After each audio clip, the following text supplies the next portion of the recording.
Are you scrambling at the last minute to put something together for your players tonight because they need a boss monster and you forgot to make it?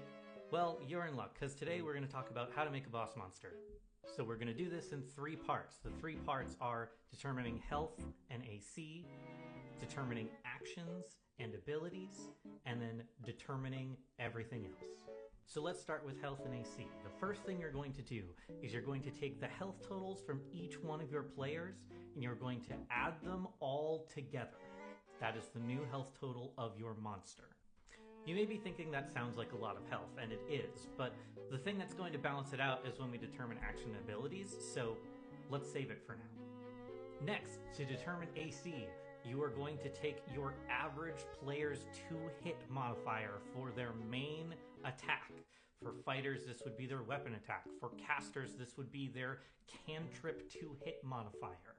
You're going to add all of those things together and divide by the number of players. That's how you get an average. Alright, now that you got the average, you're going to add that to 10 for now. It might be 8 later, but we'll get there. That's going to be your new AC. Alright, now that we have health and AC, we can move on to actions and abilities. So, I want you to open the player's handbook and I want you to choose a class for your monster.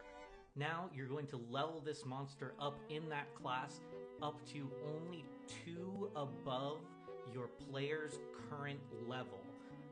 Don't go more than 2 above because you'll start to get spells that will instantly kill your players unless you're about level 12 to 13, in which case, go nuts. Now, this is where the paths are going to diverge a little bit because we have casters and we have martial classes. So let's start with martial classes because it's easier and we'll go from there. Alright, so if you're making a monster with a martial class, remember that this could be just a human, it could be some sort of animal, it could be some giant huge hydra or whatever. There's multiple different ways that this could work, but if you are making a martial class, to get its 2-hit modifier and therefore determine some of its ability scores, you're going to need to add 2 to your player's average 2-hit and then subtract the monster's proficiency bonus from that amount. That will give you the ability score modifier for the fighter's primary ability score, that being dexterity or strength. To generate the rest of the ability scores, you're going to subtract 2 from that modifier, make that 2 of the other ones at random, your choice, make 1 other one plus 2, and then the rest an ability modifier of 0. Now, to determine hit dice, what you're going to do is you're going to pick one of them, doesn't matter which one, add the average roll on that die to your constitution modifier, now that we have that, and then we're going to divide our health total by that number. This will give you the total number of hit dice that you need to have this creature have. Ooh, welcome to the lighting change. I had to refilm some of this. Ooh. Still with me? Good, because this is where it's going to get a little more complicated. Alright, now we're going to calculate our party's average damage output, which to do that, we're going to get our average damage modifier, which easy enough we can get by subtracting the player's proficiency bonus from their average 2-hit that we calculated before. Then we are going to get their average damage die. This is usually a D8. But sometimes it's a D6 if you have either a lot of people with small weapons or just a bunch of casters. Now you're going to add together the average roll of that damage die. For a D6 it would be 3, and your player's average damage modifier, which is usually a 2 or 3. You add those together, you times that by the number of players in your party, and that's going to be a big number. This is really in the weeds and complicated, so I'm going to do my best to give an example. So let's say we have 4 longsword wielding fighters that are first level. For that average damage modifier, let's say it's 2 or 3. Since they're level 1, we're going to pick 3. And since they're wielding longswords, they might be doing so 2-handed.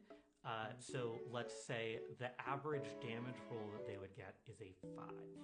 So with an average damage roll of a 5 and an average damage modifier of a 3, that means on average when they hit with an attack, they're going to do 8 each one of the 4 fighters in this party has 1 attack. So that means that on average, 50-50, right? Only 2 of them are going to hit. So our average damage output for this party is going to be 14. Now, some of you may be wondering where I got that 50-50 number from. That is just your players need to roll a 10 to hit assumption that we made with our armor class. Now, how we dole up that average damage amongst attacks and abilities is kind of where the fun is. We, of course, could make one attack that does an average of 14 damage, which has a total potential damage of 28, and down or kill one of your players instantly every turn.